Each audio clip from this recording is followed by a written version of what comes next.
Hola, bienvenidos a una nueva lectura bíblica. Hoy vamos a leer el capítulo 9 del libro de Mateo. En el capítulo anterior, nuestro Señor Jesucristo mostró su autoridad sobre las enfermedades, sobre la naturaleza e incluso sobre los demonios. Y también nos mostró dos aspectos de la fe.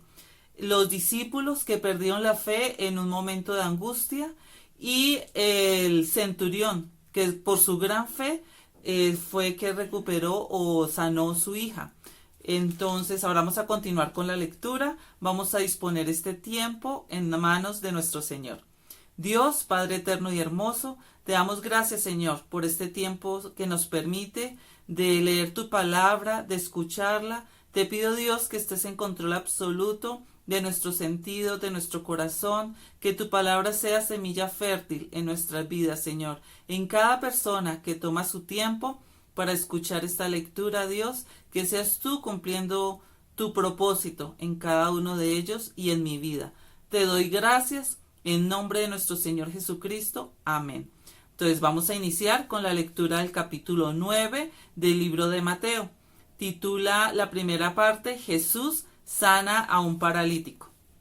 Y dice así: Entonces, entrando Jesús en la barca, pasó al otro lado y vino a su ciudad. Y sucedió que le trajeron un paralítico tendido sobre una cama, y al ver Jesús la fe de ellos, dijo al paralítico: Ten ánimo, hijo, tus pecados te son perdonados. Entonces algunos de los escribas decían dentro de sí: Este blasfema. Y conociendo Jesús los pensamientos de ellos, dijo: ¿Por qué pensáis mal en vuestros corazones?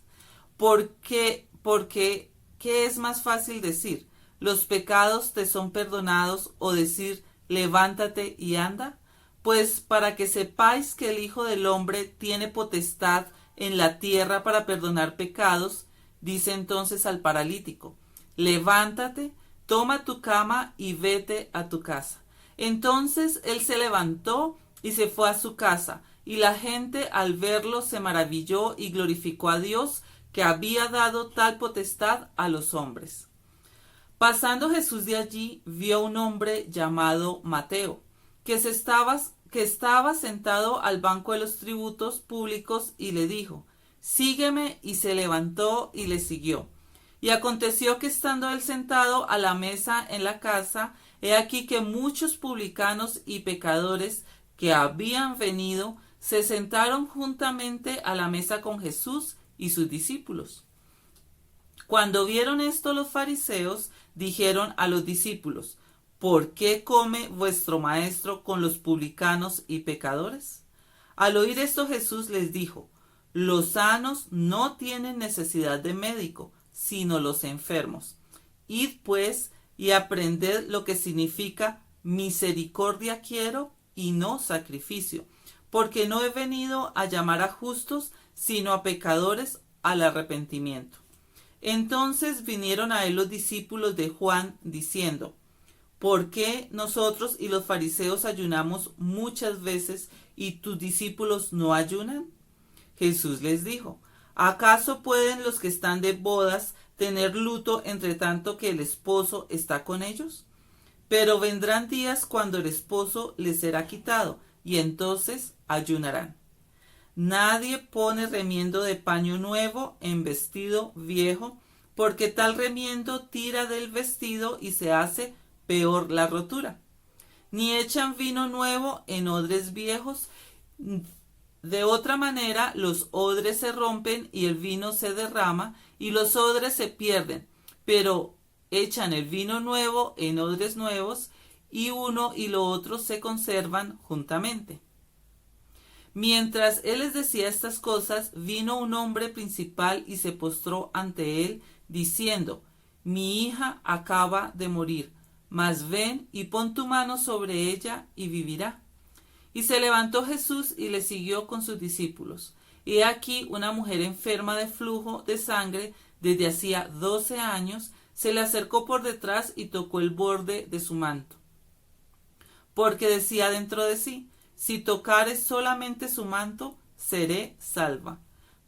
Pero Jesús, volviéndose y mirándola, dijo: Ten ánimo, hija, tu fe te ha salvado. Y la mujer fue salva desde aquella hora. Al entrar Jesús en la casa del principal, viendo a los que tocaban flautas y la gente que hacía alboroto, les dijo: Apartaos, porque la niña no está muerta, sino duerme. Y se burlaban de él. Pero cuando la gente había sido echada fuera, entró y tomó la mano de la niña, y ella se levantó. Y se difundió la fama de esto por toda aquella tierra. Pasando Jesús de allí, le siguieron 2 ciegos, dando voces y diciendo: Ten misericordia de nosotros, hijo de David. Y llegado a la casa, vinieron a él los ciegos, y Jesús les dijo: ¿Creéis que puedo hacer esto? Ellos dijeron: Sí, Señor. Entonces les tocó los ojos, diciendo: Conforme a vuestra fe os sea hecho. Y los ojos de ellos fueron abiertos, y Jesús les encargó rigurosamente, diciendo: Mirad que nadie lo sepa. Pero salidos ellos, divulgaron la fama de él por toda aquella tierra. Mientras salían ellos, he aquí le trajeron un mudo endemoniado, y echado fuera el demonio, el mudo habló, y la gente se maravillaba y decía: Nunca se ha visto cosa semejante en Israel. Pero los fariseos decían: Por el príncipe de los demonios, echa fuera a los demonios. Recorría Jesús todas las ciudades y aldeas, enseñando en las sinagogas de ellos y predicando el evangelio del reino, y sanando todas las enfermedades y todas las dolencias en el pueblo. Y al ver las multitudes, tuvo compasión de ellas, porque estaban desamparadas y dispersas como ovejas que no tienen pastor.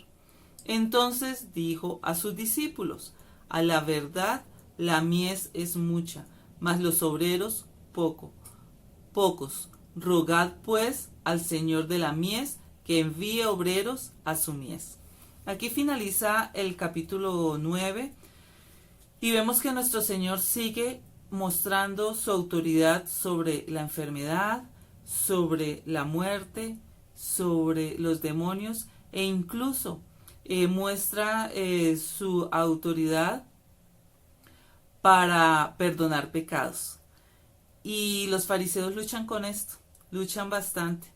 Pero lo que más siento en este capítulo es que nuestro Señor hace mucha énfasis en que somos sanos o somos salvos, según estos ejemplos, por la fe. Porque incluso le dice a los ciegos que según su fe se ha hecho. Y los ojos de los ciegos son abiertos y recuperan la vista. Pero acompañados de esta sanación física, siempre ocurrió la salvación espiritual por la fe. Y es algo que debemos siempre tener en cuenta. Nuestra fe debe permanecer firme, fuerte, ante cualquier eventualidad, ante cualquier enfermedad, ante cualquier situación. Porque la fe es la que mantiene viva esa llama para llevar la palabra, para llevar ese mensaje de salvación. Y por medio de la fe es que cada persona es salva. Y el Señor dice que su mensaje, su propósito de vida no es para venir a sanar a los sanos, porque los sanos no necesitan médico, sino los enfermos. Y adicionalmente nos dice que Él no quiere sacrificio, sino Él quiere misericordia. Él muestra en su corazón misericordia por cada ser humano, y al final incluso muestra compasión, porque ve a todas aquellas personas como oveja sin pastor, y entonces es cuando pide o le dice a sus discípulos que la mies es mucha, pero los obreros pocos. Y entonces da esta para mí es un mandamiento que dice: rogad pues al Señor de la mies que envíe obreros a su mies. Es algo que debemos hacer diariamente, tener en nuestro corazón. Es una petición permanente. Rogar a nuestro Señor que envíe obreros a su mies, porque la mies es grande. Entonces estemos orando por esto en el día de hoy, por obreros para la mies, para la obra de nuestro Señor, y estemos midiéndonos con estos ejemplos, cómo está nuestra fe en cada situación, y pedirle al Señor que nos mantenga firmes en nuestra fe, firmes en el camino, y que nuestra fe no flaquee. Les deseo un excelente día lleno de muchas bendiciones y nos vemos en la próxima lectura bíblica. Chao.